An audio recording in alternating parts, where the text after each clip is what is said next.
예, 시장을 이겨라 오늘 주제입니다. 미국과 이란 간의 갈등이 현재는 진행형으로 봐야 되는데요. 증시 영향 어떻게 미칠지 다시 한번 점검합니다. 오늘은 조현주 NH투자증권연구위원 오셨어요. 어서 오십시오. 네, 안녕하세요. 네, 어제 비교적 큰 폭의 하락, 다행히 미국 증시 하락하면서 오늘은 이제 반등이 좀 나오는데요. 비교적 강하게 나옵니다. 충격을 벗어난다 이렇게 봐도 되나요? 아직인가요? 일단 저희는 그 충격이 오더라도 굉장히 단기적이다라고 생각을 하고 있기 때문에 실질적으로 이러한 부분들을 시나리오에 적용을 해서 전략을 짜는 데는 좀 다소 무리가 있다라고 생각을 하고 있습니다. 일단 뭐 어제 시장에서도 봤듯이 금방 하루 만에 또다시 반등하는 모습을 보였고요. 또 빵주를 중심으로 상승했다는 점은 주도주를 중심으로 계속해서 강세 랠리를 이어가겠다라는 것으로 또 해석을 할 수가 있거든요. 그래서 그런 부분을 봤을 때는 이제 지정학적 리스크라는 이런 불확실성보다는 펀더멘털에 치중한 전략을 세우겠다라고 투자자들은 보고 있다라고 하고 있습니다. 그리고 저희가 봤을 때는 이란이 미국을 상대로 전면전을 하기는 다소 무리가 있고 심지어 이제 영국이라든가 프랑스, 독일도 공식적으로 미국의 입장을 지지하고 나서고 있는 상황이기 때문에 여기서 이제 이란이 맞서 싸우기에는 조금은 좀 불리한 입장에 있지 않을까라고 생각을 하고 있습니다. 그리고 이 지정학적 리스크 자체가 온앤오프 이렇게 계속 반복되는 부분이 있고 쭉 이어지기보다는 한번 커졌다가 다시 줄어들고 또 커졌다가 줄어들고 이런 부분이 있어서 오히려 이 부분에 대한 뭐 전략을 가져가기보다는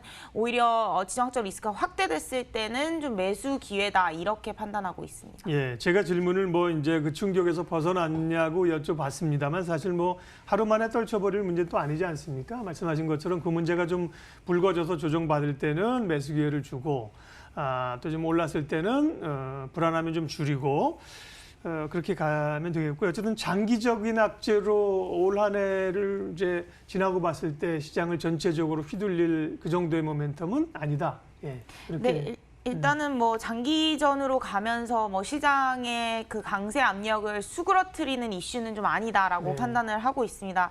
뭐 전체적으로 이 이란과 미국의 이슈 자체가 워낙 오랫동안 지속되었던 일이고 저희는 개인적으로 봤을 때 최근에 이제 미국이 좀 더 적극적으로 이 부분을 터치하는 이유가 대선과 관련이 있지 않을까라고 생각을 그렇겠죠. 하고 있습니다. 예. 아무래도 팜벨트 같은 경우는 이제 미중 무역 협상으로 인해서 어느 정도 해결을 한 상태이고 그 다음은 이제 오일 벨트, 그 다음이 이제 러스트 벨트 이렇게 이어진다라고 보실 수가 있는데 두 번째인 이 오일 벨트를 겨냥을 해서 유가를 좀 올렸던 게 아닌가라는 생각을 좀 가지고 있고요. 어제도 뭐 빵주도 많이 올랐지만 그 다음으로 많이 오른 섹터가 에너지 섹터입니다. 공화당의 가장 이해관계가 높은 기업들이 에너지 기업이기 때문에 어느 정도 유가를 조금 더 올리려는 그런 이슈도 있지 않았을까라고 생각을 하고 있어서 뭐 대선이 좀 다가올수록 불확실성을 키우기보다는 유가를 어느 정도 올렸으면 다시 좀 수그러뜨리는 모습을 트럼프가 보이지 않을까라고 판단하고 있습니다.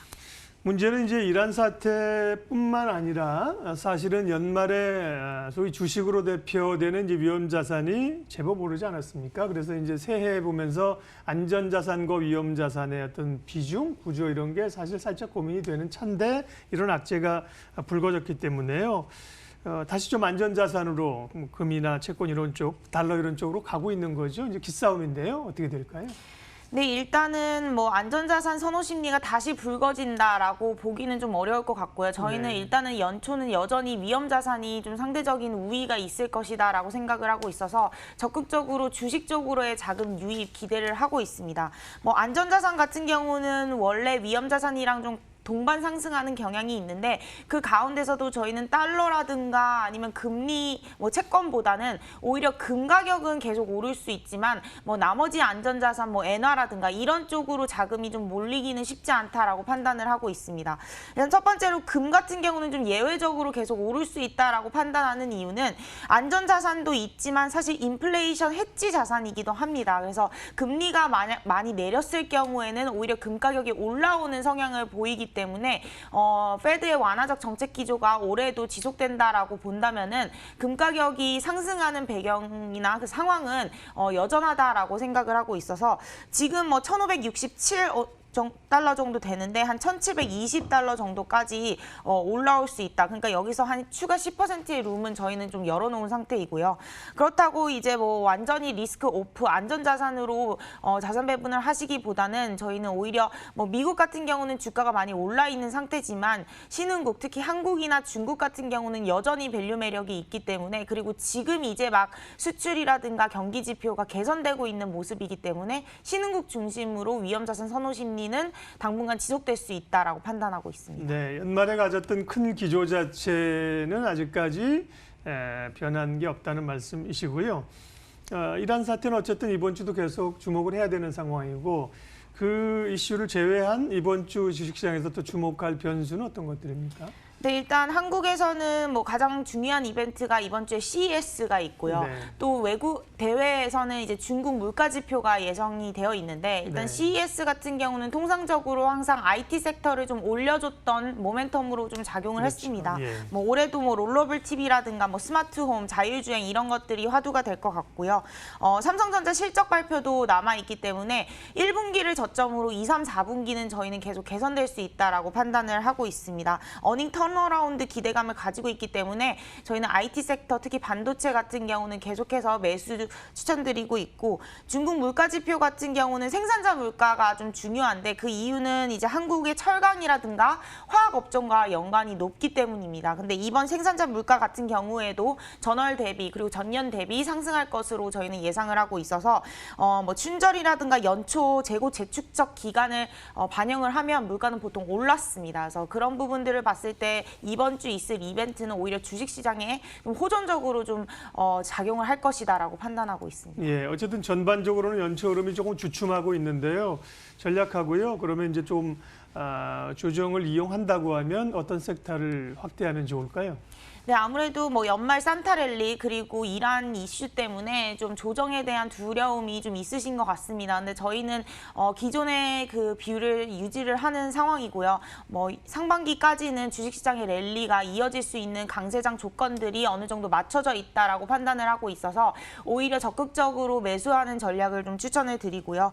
뭐 강세장의 조건들을 크게 두 가지로 저희가 볼 수 있는데 일단 첫 번째 같은 경우는 경기 선행지수가 돌아서고 있습니다. 바닥권에서. 근데 이 선행지수라는 거는 한 번 돌아서면 적어도 1년 이상은 상승 기조에 진입하기 때문에 펀더멘털 개선에 유의해야 될 것 같고요. 작년에 한국 주가가 지지부진했던 이유는 가장 중요한 건 수출 지표 부진 그리고 실적 부진이었는데 수출 같은 경우도 두 자릿수 마이너스 증가율에서 이제는 한 자릿수로 그리고 실적 같은 경우도 작년에 너무 나빴기 때문에 올해 같은 경우는 기저효과로 인해서 개선이 될 수 있는 모멘텀이 있어서 그런 부분을 봤을 때 한국으로의 그 외국인 자금이 이제 유입될 수 있는 시간이다라고 판단을 하고 있습니다. 그래서 일단은 뭐 1월 효과로 인해서 대형주보다는 이제 중소형주의 강세가 나타나는 시기라고 보고 또 1월 달에는 JP모건 헬스케어 컨퍼런스도 있기 때문에 제약바이오 업종으로 좀 수급이 몰릴 수가 있을 것 같습니다. 그리고 기관들의 거래 대금이 가장 활발하고 자금 집행이 가장 활발한 시기가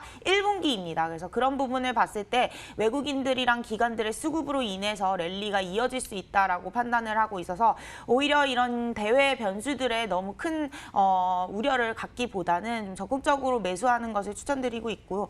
반도체 업황 개선으로 인해서 저희는 반도체 주도주 섹터로 계속 추천을 드리고 있고 그 다음에는 이제 거래 대금이 좀 활발해질 수 있어서 증권주 긍정적으로 보고 있습니다. 단기적으로는 이제 유가가 좀 많이 올라온 부분이 있고 또 중국 지표 개선으로 인해서 소재 업종 특히 철강이라든가 화학은 좀 단기적으로는 밸류에이션 정상화 과정이 나타날 수 있다라고 판단하고 있습니다. 네.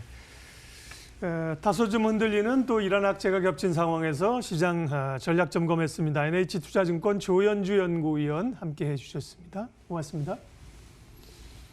네, 코스피가 20포인트 올랐습니다. 1% 가까이 올랐으니까요. 생각보다는 강세 흐름을 가는 거고요. 코스닥은 사실 어제 워낙 많이 밀렸기 때문에요.